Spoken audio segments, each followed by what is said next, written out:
তোমায় যখনই সম্মুখে দেখি অবাক চেয়ে থাকি। তোমার চোখের মায়ায় আমি রঙিন ছবি আঁকি। তোমার চোখের গভীরতায় ভালোবাসার ঢেউ। ইচ্ছে করে থাকবো ডুবেই, জানবে না তো কেউ। তোমার মায়ার ছায়াতলে প্রাণেতে শান্তি পাই।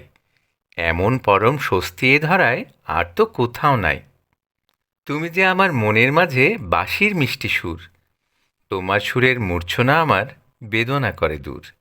সুগন্ধিতে বিভোর করে যে তোমার কালো চুল। তোমার ওই ঠোঁট দুটো যেন লোহিত গোলাপ ফুল। জানি না কি যে জাদু আছে তোমার মিষ্টি ঠোঁটে, যার স্মরণে মনটা আমার পাগল হয়ে ছোটে। ঠোঁট বাঁকিয়ে যখনই তুমি মিষ্টি করে হাসো, হাসিটায় আমায় বলে যে তুমি কতটা ভালোবাসো। তোমায় আমি বুকের মাঝে আদরে আগলে রাখব। তোমার হৃদয়ে ঘর বানিয়ে সেথায় আমি থাকব।